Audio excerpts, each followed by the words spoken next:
मंत्री के द्वारा कपड़ों पर जीएसटी दर बढ़ाए जाने के विरोध में इंदौर कपड़ा एसोसिएशन के द्वारा लगातार विरोध प्रदर्शन किया जा रहा है और इसी कड़ी में इंदौर के रिटेल कपड़ा व्यापारियों के द्वारा अनोखा प्रदर्शन किया गया।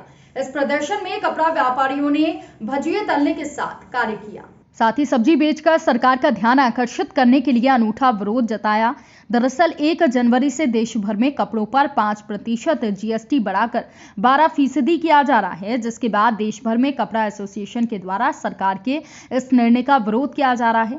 इंदौर के कपड़ा एसोसिएशन के द्वारा भी लगातार सरकार का ध्यान आकर्षित करने के उद्देश्य से ब्लैक आउट, तालाबंदी और फैशन शो के माध्यम से अपना विरोध जता चुके हैं।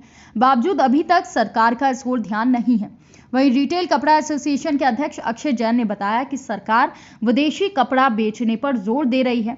एक समय जब इंदौर शहर गारमेंट का हब हुआ करता था, तो अब इस बढ़े हुए जीएसटी के बाद बेरोजगार होने पर मजबूर होगा। सरकार को ये जताना चाहते हैं कि सरकार स्वदेशी धारा से बनी सरकार है।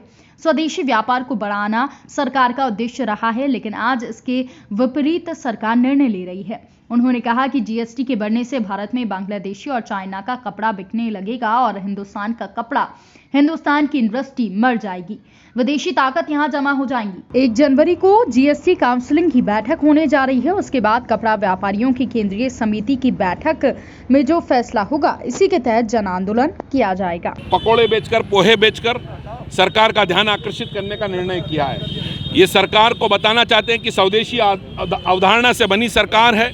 स्वदेशी व्यापार को पनपाना सरकार का मूल उद्देश्य रहा, लेकिन आज ऐसा उससे विपरीत हो रहा है। इस जीएसटी के बढ़ने से भारत में बांग्लादेशी और चाइना कपड़ा बिकने लगेगा, हिंदुस्तान का कपड़ा, हिंदुस्तान की इंडस्ट्री मर जाएगी, विदेशी ताकतें यहाँ जमा हो जाएगी। हम उसका विरोध कर रहे हैं क्योंकि हमने हमारे सदियों से हमारे पुरखों ने विदेशी कपड़ों की होली जला के इस सरकार को बनाने में अहम भूमिका निभाई। हम अपनी ही सरकार से, हमारे ही अपने प्रधानमंत्री से हम आग्रह करते हैं कि हमारी तरफ सुने, हमारे व्यापार को बचाएं।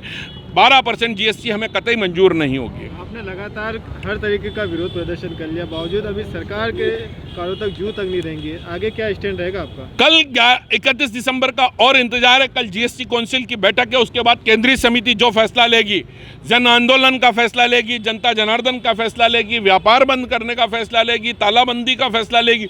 जो फैसला हमारी केंद्रीय समिति करेगी, उसके मुताबिक इंदौर रिटेल गारमेंट एसोसिएशन भी चलेगी। आज आपने किस तरह से विरोध किया है? आज हमने सब्जी बेची है, पकोड़े बेचे हैं, पोहा बेचा है।